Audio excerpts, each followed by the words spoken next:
Welcome to Study Spark. Today, we're diving right into an explainer that is literally your ultimate guide to unlocking the secrets of the digital world. Whether you're looking to master the battle of the operating systems, finally get your digital life organized, or even create 3D art from scratch, this masterclass is going to take you from a curious beginner to a totally confident digital navigator. Let's jump right in.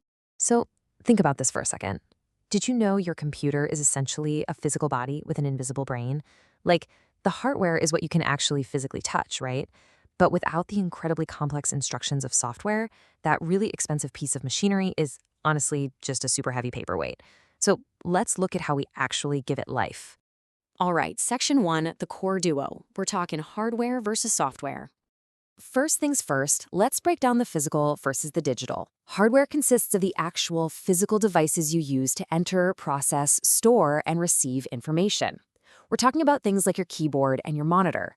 But to make that hardware actually do something, we rely absolutely on software. Software is basically the set of instructions, data, and programs that operate the computer. And this breaks down into two main types. You've got system software, which acts as the main interface managing all your resources, and then application software, which are the programs designed for very specific tasks, like typing up a document in Word. Moving right along to Section 2, the mastermind. Operating systems? So look, no computer can function without an operating system, or OS. It's the absolute mastermind that controls everything, all the way from the booting process when you first turn your machine on, right through to security and memory management.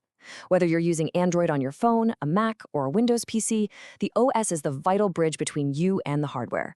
Oh, and here's a quick pro tip. Linux? It's a community-developed open-source system that basically means its code is shared globally and it runs on almost every major platform out there. Pretty cool, right? Okay, Section 3, Windows Mastery and Organization. Let's get really practical here. When you boot up and step into Windows, the desktop is your home base. Down at the very bottom, you've got the taskbar, which gives you super quick access to all your open programs. Over on the far right, you'll see the notification area. That's your go-to spot for checking things like Wi-Fi, volume, and battery life.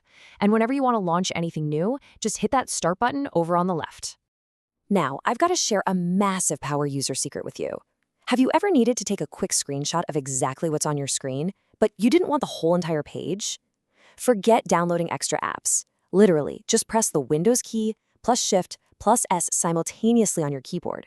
This instantly pops open the built-in snipping tool, letting you click and drag to grab a perfect customized screenshot. Seriously, it's a huge time saver.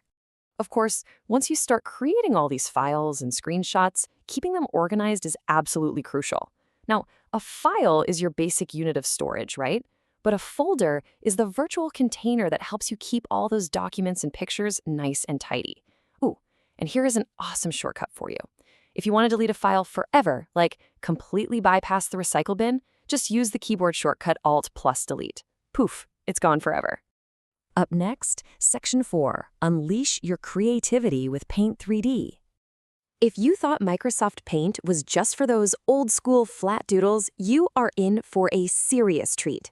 Paint 3D lets you take basic 2D shapes and transform them into literal three-dimensional models.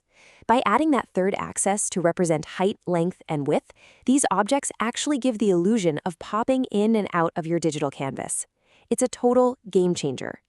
And the creativity absolutely does not stop at just shapes. In Paint 3D, you can draw 3D doodles that actually look inflated, slap animated stickers directly onto your 3D models, and even play around with the 3D text tool. You just type out your words, and then you can freely edit, rotate, and flip that text in any direction along those different axes. It completely transforms how you approach digital art, right there on a basic operating system.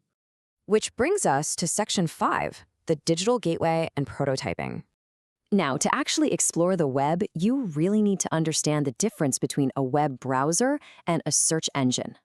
A browser, think Google Chrome, Apple's Safari, or Firefox, is the application software you use to actually open and display web pages.